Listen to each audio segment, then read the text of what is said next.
outside. All right, so we left off yesterday talking about sludge. So it's just lead from combustion, but it collects in those sludge tubes. And if you don't have a crankshaft that has sludge tubes, where do you suppose it goes? Oil filter. Nah. Why is this not working? Atmosphere. There we go. Like this one is kind of solid right here, so I don't want that one. Well, look at those drawings. It's still going to collect inside these hollow tubes, this hollow area. It just kind of collects up on one side. So it's not that much. It still does that. But, like I said, Lycoming has had the problem with sludge collecting up in here on all of them. And so it started out with a service bulletin on engines 150 horse or less. And then it turned into an airworthiness directive because crankshafts were pitting and cracking in here. And so I said you had to pull the front plug out. If it is for a fixed pitch, you pull the front plug out. And you clear all this sludge out of there, and you have to do an inspection. And anybody remember what you put in there? Oh, urethra bond. There you go. Makes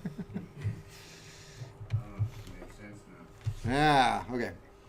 So, all right, what do I want to write about this? I don't write too much. Let me see. I can just put this, you know. So Lycoming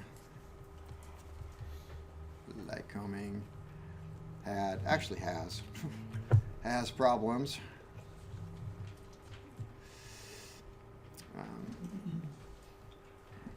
with sludge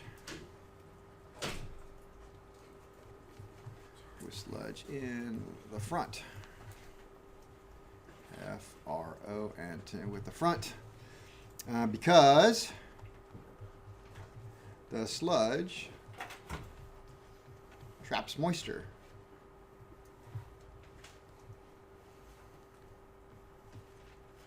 So SB Lycoming has problems with sludge in main journal? Lycoming has problems with sludge in the front because it's not, it's the front main, sure, in the front main journal, yeah, because it traps in moisture. So you had to get rid of that. It's not such a big problem with the constant speed props because the oil is going back and forth in there, in and out. And that was SB 530, I know that, but I don't remember what the AD is. I'll say some front mains are solid. They're very heavy. Some are hollow. Most are hollow. I'll say that. Most are hollow.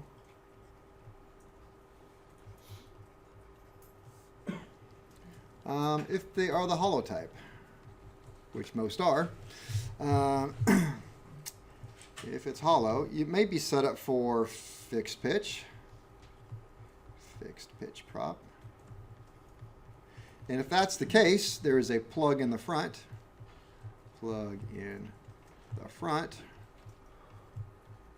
And no plug in the back. And what I mean by that is, if I could draw a crankshaft here.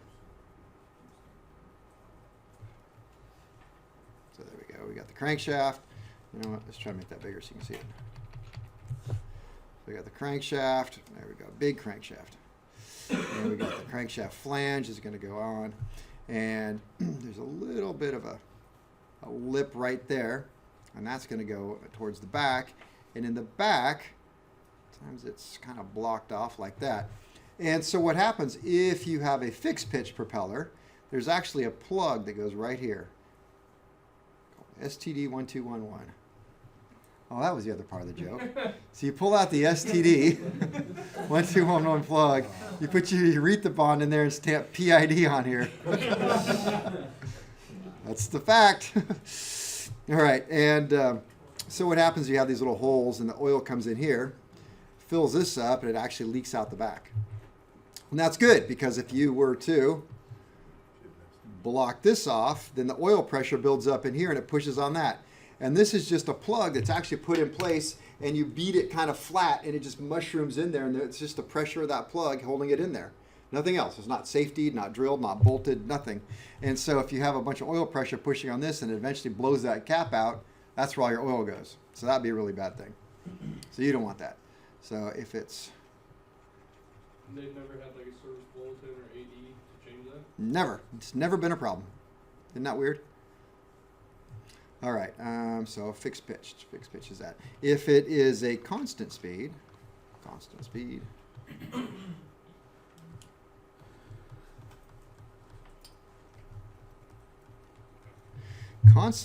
then you take the front plug out,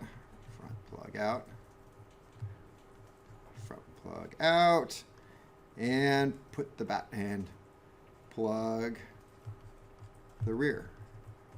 So what happens with a constant speed then is you put a plug here, plug that all up, and then the oil pressure comes. So you have your bearings here. Now, bearings can be kind of a green bearing. And in these bearings, you have holes that come through with an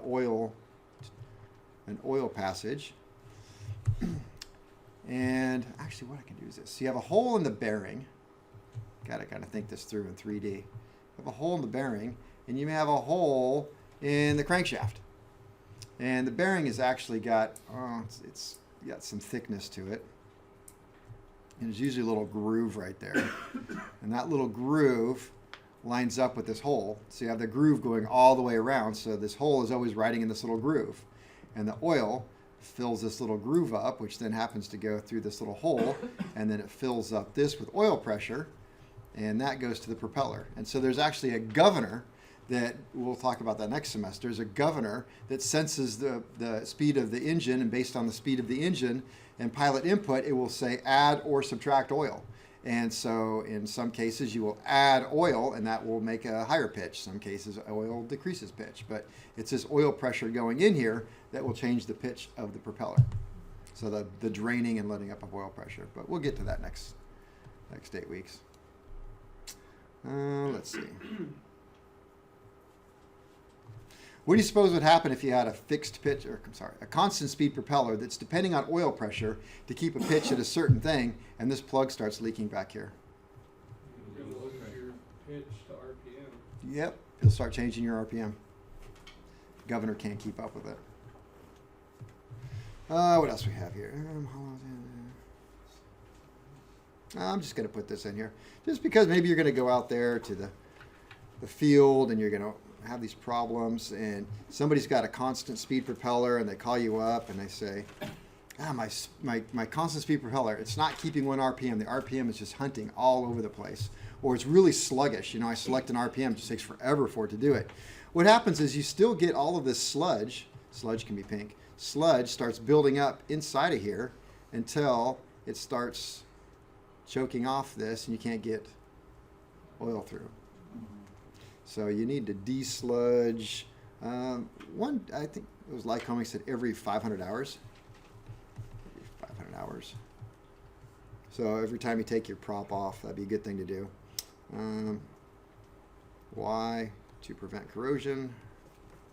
You could still get it with the constant speed to prevent corrosion. And to ensure proper constant speed prop function, because the sludge blocks the oil. If you have a fixed pitch, then you're subject to the AD.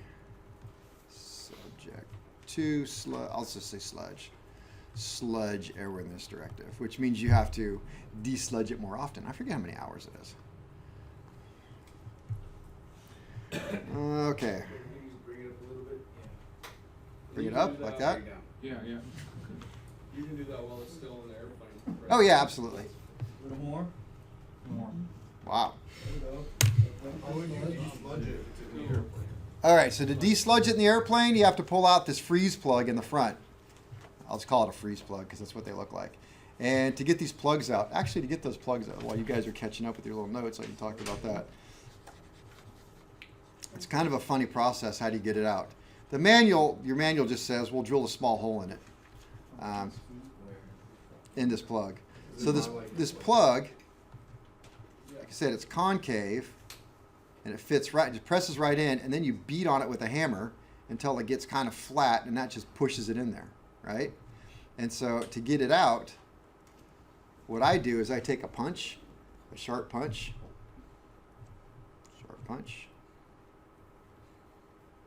with a taper on it, and I just start beating on that. So it does two things. One, it eventually starts making it start to cave in a little bit, which loosens it, and then it punches a hole in it. Then I take I have a blind hole puller, and I shove it in there, just yank it out the slide hammer. I did a bunch of, what is it, 3-0? Last semester I did a bunch of them. Because I wanted them clean before we put them in the magnetic particle machine. All right, so what are some of the sections? Sections of the crankshaft. Well, let's see. We'll go to picture.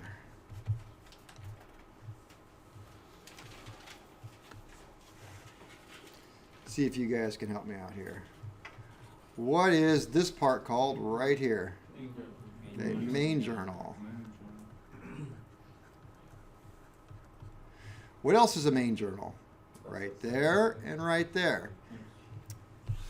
Now, most of the Lycomings only have one bearing in the front. It goes from here all the way back to here. It's one very long bearing. But in the manual, it still labels them. So this is bearing number 1. This is 2, 3, and 4. Because you're going to see that on your runout. It says mounted 1 and 4, measure at 3. 2 and 4, measure at 3. 1 and 2, measure at 4. No, I didn't do that. Okay, so you got the main journal. Sections. Let's see. Main journal. Main journal.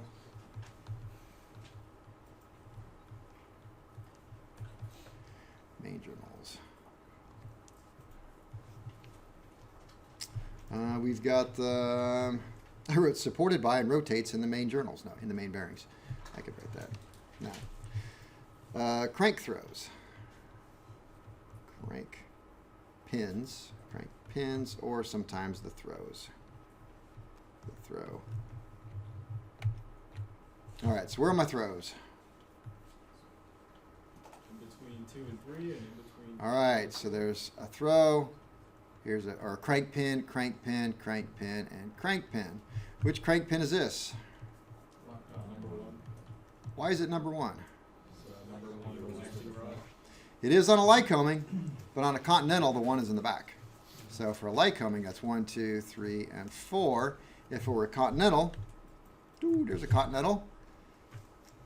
Front main, this one is 4. number 4, 3, 2, and 1 is right back over here. 1. So they go backwards because that's the way the cylinders are numbered. All right, crank pins, throws. Let me see.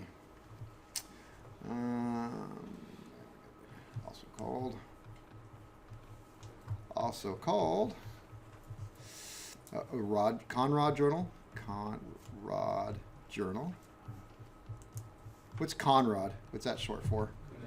Connecting rod. All right, let's talk about opposed engines. Opposed engines. How many throws per cylinder? That's not a trick question. 1 throw per cylinder.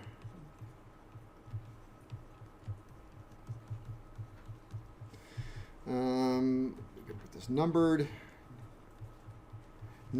in order of cylinder placement. Numbered in order of cylinder placement. Hey, Kevin, Yeah? why does it say throw? What's the meaning of why is it called throw? Just throwing the piston down the cylinder. Yeah, I don't. That's a good question. I don't know why they call it a throw. It's just in machine. That's what something is. If it's offset, it's a throw. It's an. They should call it offset, but we just call it a throw. Oh, Always have. I don't know. Any history people? Ask Prince. He'll know.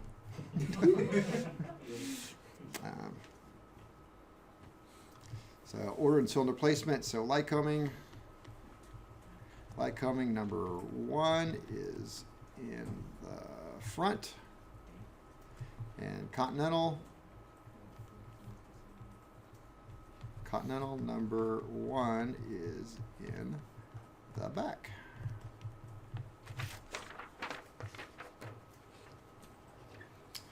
How about the radial engine?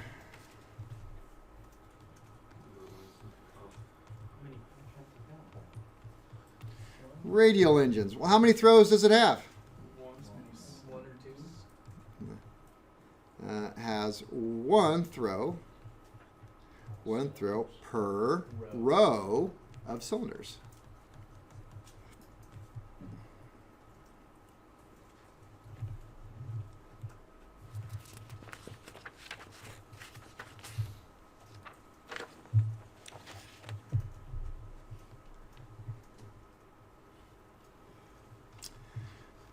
All right, let's go back here. Alt tab. Let's go back to light combing. There we go. All right, we got some other things on here. How about the crank cheek? Crank cheek. Sometimes called the crank arm. Crank arm. That is this thing right here. So we'll talk about the crank cheek is right, that thing right there. Sometimes we'll talk about the fillet, F-I-L-L-E, the fillet. When we talk about fillets, we're actually talking about this little radius right here. So right there's the fillet, right here's another fillet. So that's that little radius coming in there. And this again is called the what right here? Cheek, there we go. So we got the fillet, we got the cheek. A little darker. Some books will call this right here the web. I don't know. I just refer to that whole thing as the cheek. And the throw is this distance here, from there to there, this to here. That is the throw. The center.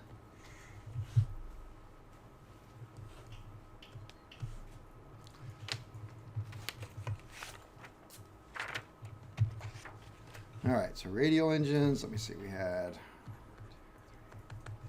the crank cheek.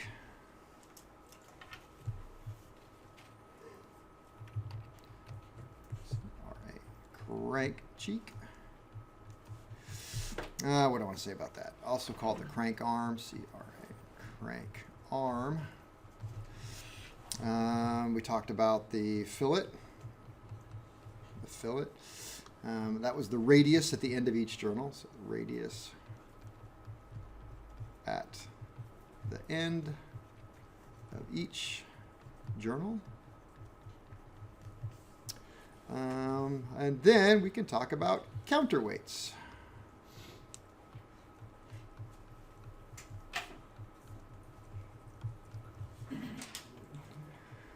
A lot of aircraft engines have counterweights. Like we looked at the radial engines because it has one throw with all the articulating rods and the master rod and all that weight at one end. So what has to be on the other end? Counterweight. Okay, so it counterbalances, so that's balanced. But a lot of aircraft engines, especially opposed, actually have dynamic counterweights. These are dynamic counterweights. And this one has just two. Some of the bigger six cylinders, you can hit 6 of these. So there'll be 2 here, 2 more here, and 2 more here. Now, when you talk about absolutely positively have to getting something back in the exact spot where you found it, no margin for error, this is counterweights. Because each one of these counterweights has got a specific name to it. And they'll call it like a 6th order or 4th order. A third, 3, usually it's 4, 5, and 6 order counterweights is what you'll have along the crankshaft. And if those things get detuned or out of tune, bad things start to happen. But when I was at the Lycoming school, and Larry said he heard the same story, but I think we had the same teacher. So they talk about a guy with it was a Continental engine, and he hit a deer. So he hit a deer, whacked the prop, made a mess of the aircraft. So what they, and a lot of times you'll hear about this. So that's what kind of inspection we have to do now. Got to do a prop strike. All right. So it's really common for people who run into a situation where they need a prop strike. It happens off somewhere else where their home field is not, and their favorite mechanic is over there. So what they do is they take their prop off and either send it to a propeller shop and have that fixed, bring it back, put it on, and then get a ferry flight, just a quick flight, to the next place, or they'll get a replacement propeller or borrow one. They'll bolt it on, just a quick flight. So this particular airplane only had to fly for just a couple of minutes. Guess it was less than 30 miles. Boom, quick hop, back, done. So they put a new prop on it, take off, fly. The pilot said had no problem whatsoever. Thing ran fantastic. Lands the airplane. They get out and they look, and the engine is sitting just really weird inside the airplane suddenly. And so they investigated, and the way Continentals are, the way they're set up is, I probably can't draw this, but you have the firewall, and then the has a motor mount that kind of comes out like that. Actually, let's go way up here. And it just has a bed, and so then the engine has these little legs that kind of come up, 1, 2, on each side, and then the engine goes here, all right? And so you have your engine, you have your oil pump, and then there's a sump, and the propeller out here. All right, what they found was it looked like somebody had laser cut every one of these, and there was nothing left of them. Completely gone. What was holding the engine into the aircraft at this point were the hoses and control cables and various things attached to the aircraft were holding it in. What's that? Just the gravity just sitting there. Yeah, well, and then gravity would just put it back on its bed, but it was just all crooked in there. But when flying, it was just all of the hoses and everything that were connected. You didn't like notice that it was hooking to the left hard or anything? The story was it was fine. I'm guessing maybe it was held kind of to the last minute, and when they landed it and pulled the power back, that's when it might have finally broke. I don't know. Maybe the whole story's crap. But the point of this story was, what happened was that when he hit the deer, he detuned all of these counterweights. So these counterweights are allowed to move just a little bit. They're like a pendulum. And I don't know if you read your book. I'll assume you didn't. But good assumption. Pretty accurate. Okay. The example they give you is, how do they do that? Okay, if you take a pendulum on a string, this is a string and a pendulum, and you blow on it.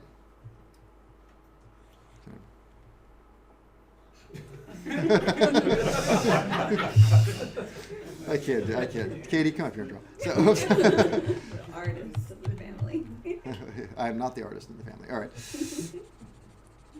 I couldn't even. I probably can't even draw a decent air gun, But anyway, so you blow on this. Here's the old timey bellows. Oh. All right, it's the old timey bellows blowing on it. All right, so blowing on it. And what happens is if you do it right, or if something's hanging here, I should actually just get something and blow on it, and actually do this one of these days as well. And so if you have something hanging on a string and I blow it, it's going to swing out and swing back. And if I blow it at the right time, it's just going to start going more and more and more, right? Okay, so why'd you just do that? So what's happening is the crankshaft has vibrations set up in it from natural harmonics with the propeller on it, the impulses from the engines, various things. And so it can set up a resonance like that where you get a little vibration, but it hits the vibration at just the right time, makes it worse and worse and worse and worse until something catastrophic breaks in a very short period of time. And so what they do is they put these dynamic counterweights on, which is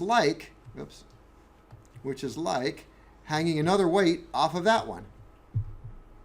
So now, you have to remind me to make something like this. So if I made so now if I keep blowing on this particular weight right here, every time it goes forward, the other one's going to come back. And it's never going to go anywhere, right? It's just going to set up a little bit of a play. So the dynamic, what's that? It's going to have like a rock to it, basically. It won't move. It's pretty solid. Yeah, a little bit of a rock, not much. So that's what these dynamic counterweights are doing because they're allowed to move. They're on pendulums, and they're allowed to move just a little bit in there. It doesn't look like it, but they've got quite a bit of movement.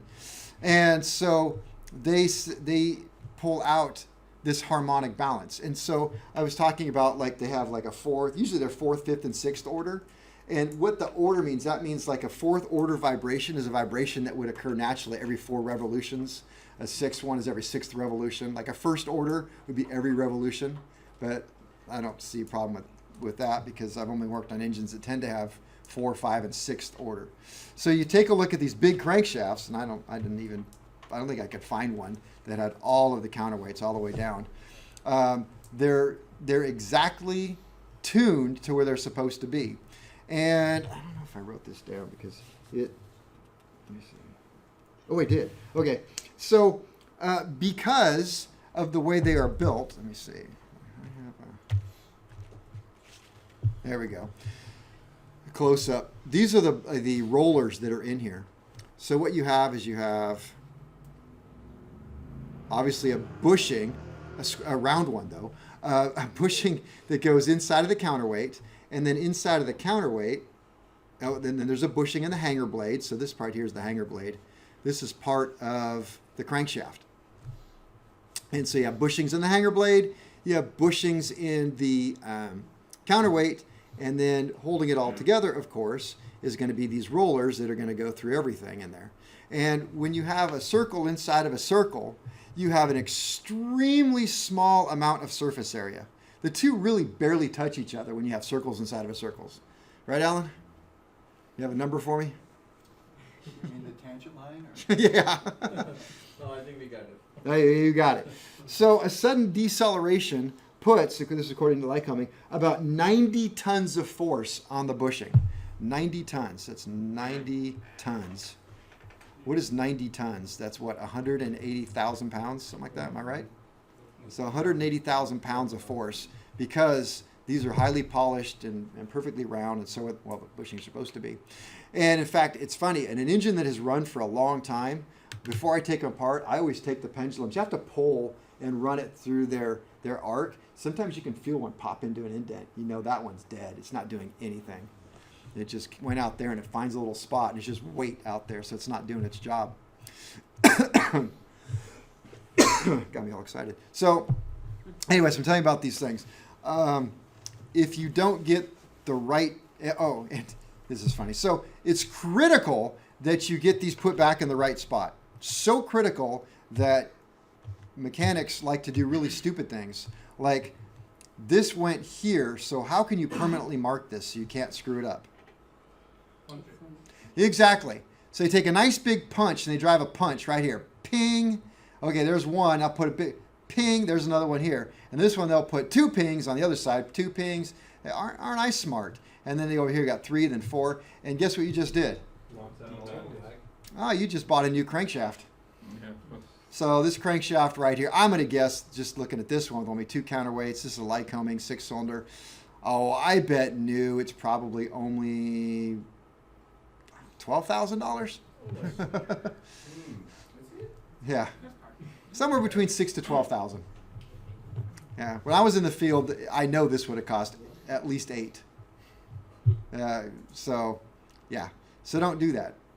Don't punch anything, right, MJ? Yeah. We don't punch. Don't hammer anything. Don't hammer anything on these things. You ruin it. And there are service Boltons, ADs now that have come out and said if you have any punch marks whatsoever, reject it.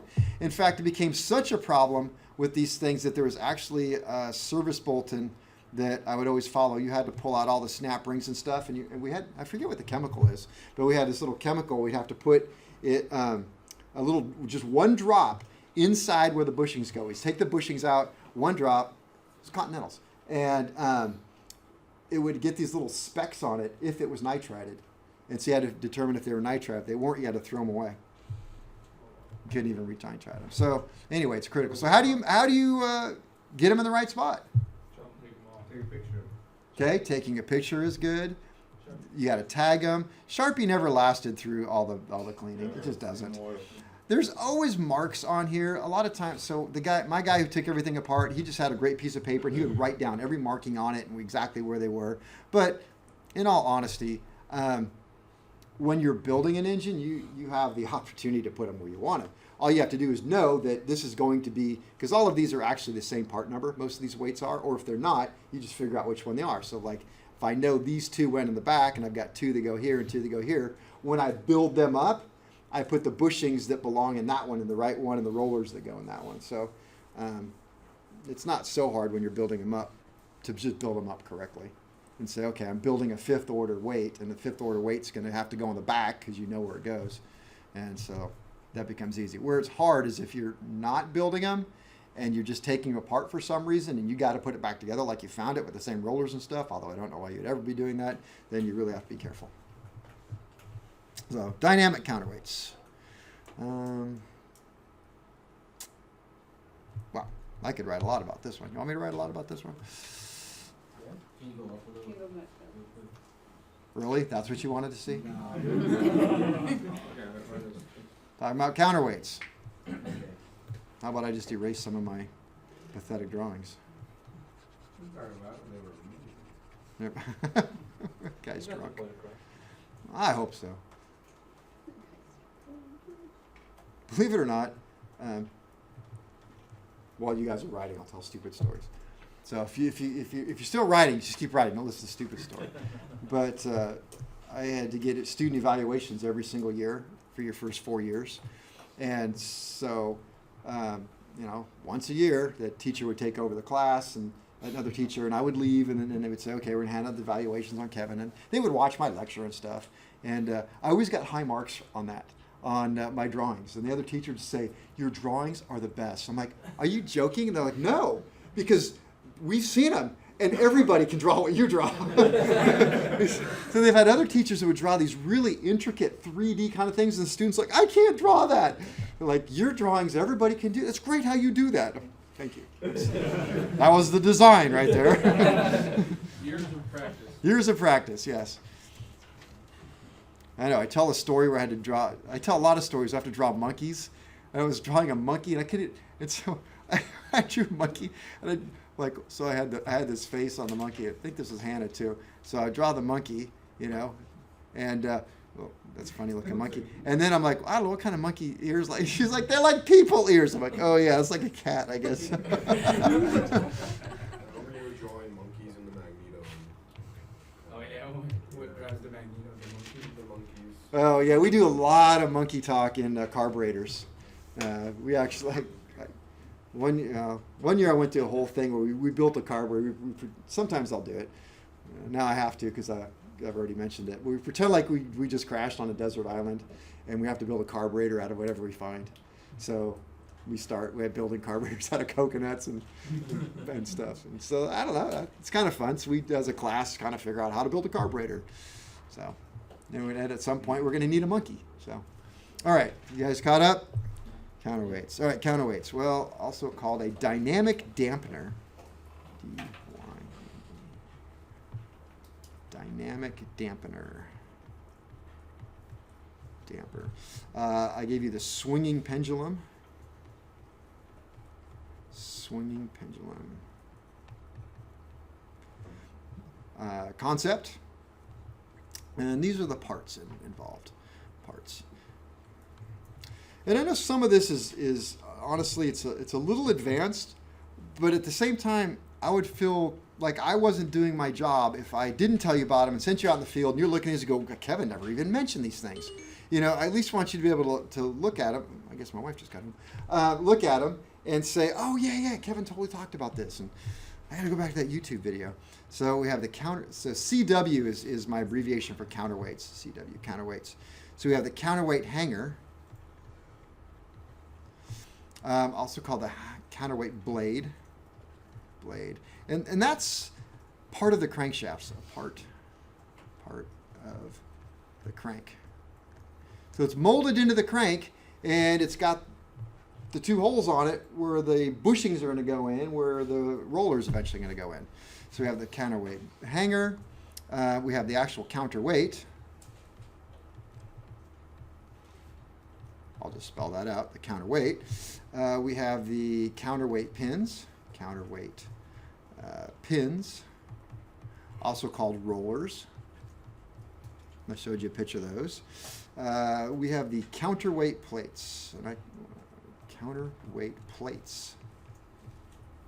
I want to show you the counterweight plate. I don't have a real good picture of them. The counterweight plates are actually they're little plates about this, I don't know, they're kind of about the size of a nickel or so, and have these 3 holes in them. You see those down there? I'm not here, right down here. There's a zoom in one. And the other big Oh yeah, there's a zoom in. What is the zoom in? There. It's got to be that one. Hey, thank you. Cool. That was cool. All right, so well, now it's just got the little hand. I don't have anything but a little hand. So, all right, so there's a little plate that sticks in there. I'm going to talk about 2 things. So the plate, it actually goes in there, and the instructions for putting these in will actually tell you that the plates have an inside and an outside on some of these. So you really have to pay attention to what you're doing. And I can't. Let me see if we can go back here. Part around the edge, that's the hanger. What's that? Like the thick part around. Yeah, I'll go back to that. So if I look at my, if you would think that the plate is kind of made this way, it's a straight little plate, and of course it had little holes through it like that. I really blew it up. But some of them are actually chamfered a little bit, or some of them have just a little protrusion that helps stick them in there. So you just have to watch. They're different in continental Lycoming, but you have to watch how you put those in here. But this is something that's universal to working on anything in aircraft, because this right here is a snap ring in there. Snap ring. So if you're not familiar with snap rings, I'm going to draw a really bad picture of one. So snap rings.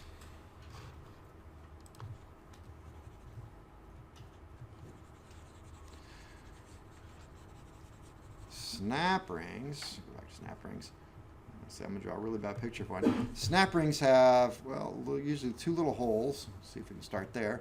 And they're made out of spring steel, and they kind of go around like this. No, they're fine. But they're symmetrical. And you take a pair of pliers, and you put them in the 2 little holes, and you squeeze them, and you put them inside something, and it goes inside of a little groove. And it holds it. But there's actually a right way and a wrong way to put a snap ring in. Because when they make them, if you look at the side, I can do this, they're actually curved and then very flat. If you were to take it and look it on its side, they're not square and they're not like rounded. They have a round side and a very square side. And you have to think that through, and you have to think, well, would I want the force of this snap ring trying to be forced out that way, or do I want to try and force it out that way if it's in the groove? So it's going to fit in a little groove like that.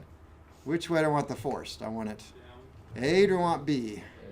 You do. You want A. And so they're very, very critical about, number one, that you put it that way. And they're also very critical on these hanger blades. So that's a universal truth right there. So anytime you're working with a snap ring, it's funny. It's the only place I've ever seen it is the engine manufacturers talk about it. But you work on an airframe, you work on it all day, and they'll never tell you, oh, it should go this way or that way. But I don't know. Now I think about it. And also, Lycoming is very critical about this distance between here and here. And they actually make you measure that.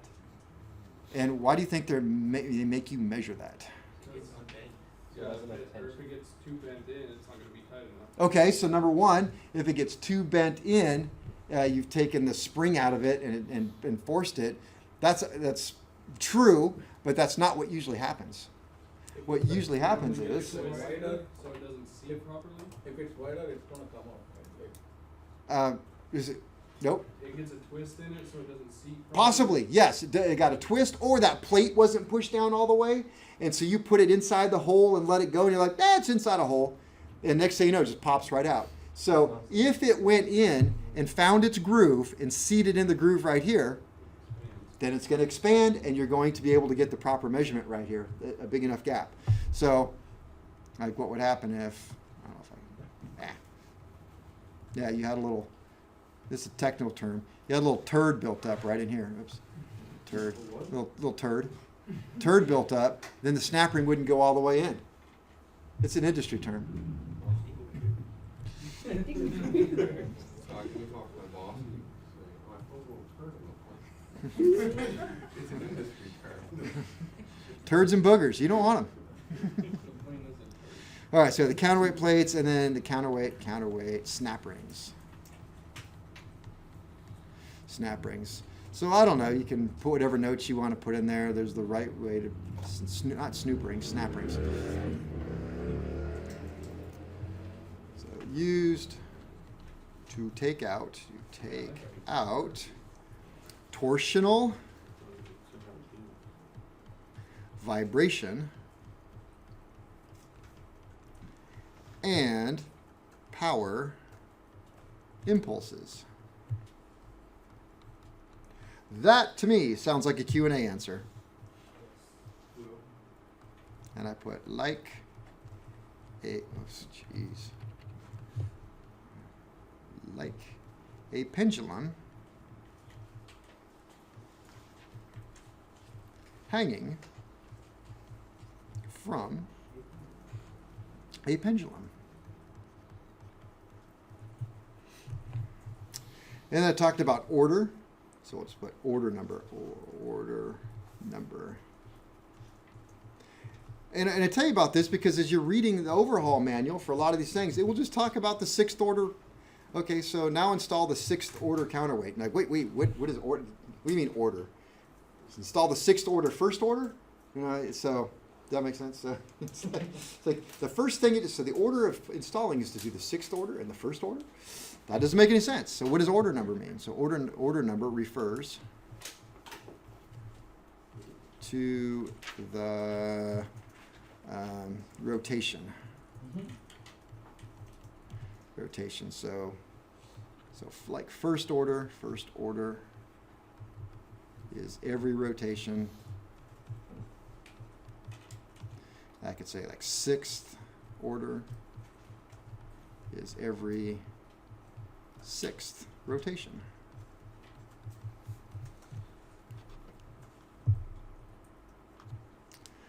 All right, counterweights.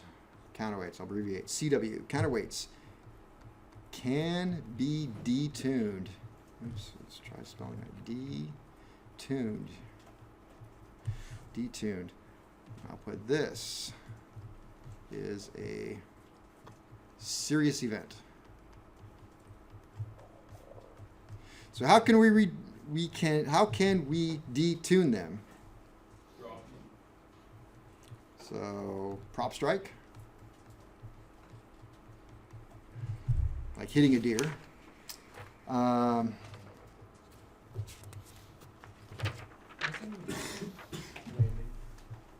Actually, let me back. What's that?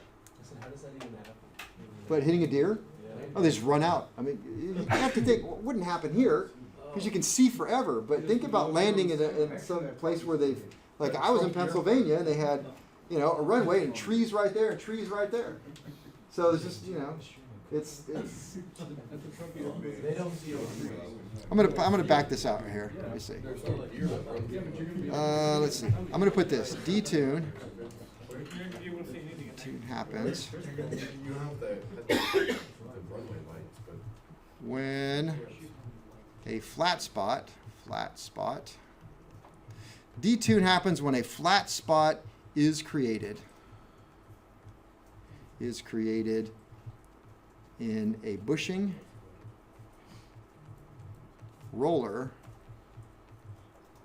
or both.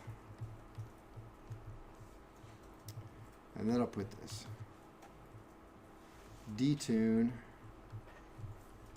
can happen by, now we'll do our things, quick throttle changes.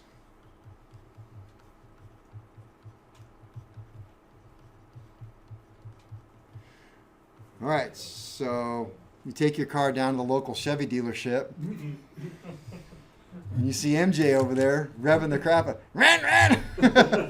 Right? Can you do that with a car? Yeah. Sure. Not gonna hurt anything. You can't do that to an aircraft. Everything you do is very slow and very, very cautiously. Harry's like, yes. A lot of aircraft do not even have an accelerator pump. So cars do, even if they have a carburetor, which probably nobody knows. Does anybody ever have a car with a carburetor on it? You actually have a car with a carburetor? What do you have? 75 up 250. Nice. Okay. But that has accelerator pumps, which actually when you put your foot on the gas, it's got a pump that pumps extra fuel in there. Many airplanes don't. A lot of airplanes do. But also you don't want to do it quick because now you know that you can detune the counterweights. But that's not a problem, right? How do you fix detune counterweights? Tear it all down. just rebuild the engine. All right. Throw some sand in the engine. I was surprised about this one, actually. Letting the prop run the engine. And so that's kind of like if you have a stick shift. Anybody here have a stick shift? It's like putting it in gear and then taking your foot off the gas and just, coming down from Reno and just letting it Bump drive the... starting it. Okay, something like a bump starting it. Yeah, bump starting airplane. I don't really... This is what they told me at Lycoming. I was a little shocked about this one. And I'm just going to throw it out there because that's what this guy said. I don't think any data to back it up. I know... Because, all right, so you have a 182. But when you don't necessarily... Because you just do. It's part of flying. You pull the throttle back and you're coming down. But... I always come down with power. What's that? I always come down with power. Okay, so you always have some power on it. Oh, so like coasting, basically. Yes. He Oh. did mention that this really had a lot more to do with radials. I'm just going to put that note because he said some radials you absolutely just couldn't. It was just no way. So he brought that I remember now. So he kind of brought that into the story saying, well, you could detune it and he just let that hang there. Feather at high RPM. So feather, that means feather the prop. And, That didn't clear anything up. huh? That did not clear anything up. Well, Yeah, what's the feather? I'm going to tell you. It's the thing that Duck has. Oh, I thought that. Hang on a second. Okay, so if you have a twin engine aircraft, this does not happen on singles. You have a twin engine aircraft, and if you lose an engine, like one engine, shuts, it's like in the video we watched. Hoops the bed. Huh? Hoops the bed. Yeah, what was it? We're out of gas. Why? 2 is no longer on fire. And engine 2 is no longer on fire. I guess, sorry. Okay, so you have a twin engine and you lose one engine. If you have a propeller that is in normal propeller mode and you're flying through the air, now the wind drives the propeller and the propeller must drive the aircraft or the engine. So let's just assume we had a dynamic disassembly. Something kind of blew up in there and it started to seize up, and you can tell it's starting to seize up. Maybe you blew an oil line. You're losing all your oil and it's about ready to seize up, or you catch it, you want to put it away. You don't want that propeller windmilling as this thing's losing all of its oil. So what you do is you feather it, which is to bring, so that normally the props are like this. You bring them straight in flat, so going right into the wind, just like the wing would be. And so now it actually just stops right there. So that's called feathering. So if you had your engine at super high RPM, you're like, yeah, I'm just going to feather it. If you hang out around an airport very often and you hear people who are doing a run-up on any kind of plane with a constant speed propeller, so that's part of the run-up. You check your mags. Both mags work. If you have carburetor heat, you're going to pull the carburetor heat. Make sure you have a little bit loss of RPM. Put that back. And then you're going to cycle your propeller. So you take your propeller knob and you pull it out. And you can hear not quite the RPM change, but it almost, I don't know, what does it sound like? Something somebody threw something into the prop. Like Yeah. a load on it? Oh, it sounds like somebody just threw something into the propeller is what it sounds like. Because it's such a drastic change. It changes pitch dramatically. So you have to be careful, and you can see the manifold pressure just goes way up. And you got to be sort of careful with that. You want to do it kind of nice and slow, but a lot of people don't. They just yank it back and whoosh, and back in, and they do it 4 or 5 times. Like, ooh, that's really hard on the counterweights. So feathering at high RPM. So now if you're at high RPM, you're flying around, and you're up at the high RPM range, cruise, and then some like, yeah, I think I'm going to practice feathering. Just reach over and just grab that feather knob and yank it. And what it does, it's basically, I don't know, I guess it would be kind of like putting your car in 5th gear and say, I'm just going to stop it by running into the tree. You know? That was such a drastic change. That's kind of what it is. It's like, Is it kind of like a prop cycle? Okay, so you put it in fifth gear and you think, yeah, I'm just going to shut the engine off by just hitting the emergency brake. Right? Because that would stop the engine, right? Because the engine is directly coupled to the wheels and the wheels are coupled to brakes. So you stop the wheels, what do? You stop the engine. So it stops there, just like that. It doesn't go anymore because actually the engine doesn't quite have enough. It's really hard on the engine to run it with a flat blade coming through the air like that. Steve's been waiting very patiently. I had a question for earlier. You said quick throttle changes. Yep. Like, so when I was, going through my training and with my instructor, when we would do like power off stalls, you just get up there. We'd be at like, 20, 600, and just pull it. You just pull it real quick, like they do repeatedly. And that's why I don't let people fly my airplane. Hundreds of like, how bad? Like, I mean, I haven't noticed anything. I don't have. It's a 150, Yeah. so you don't have counterweights. Yeah. Okay. But like, it won't damage it. No, there's no counterweights in it. No. Is your engine still attached? Yeah, I'm just a little worried that I was like, No, but Harry over here, he's got his. Do you mind if I say you have a nice airplane? I haven't seen it yet, but he's got his 182, which has got a no 470 in it, and he got counterweights in that. You're probably not going to see him out there going, just yank it back and full throttle. It's going to be pull it back gently. Or even in our own airplane, Katie. Am I always on you about that? Yeah. Nice and easy. Nice and easy. Okay, but I have the same engine you have. Why do I care so much about nice and easy? Because you're paying for it. yeah. I'm paying for it, but it's good habits. We want to get, I want to be a good pilot and always act the way I should in any aircraft.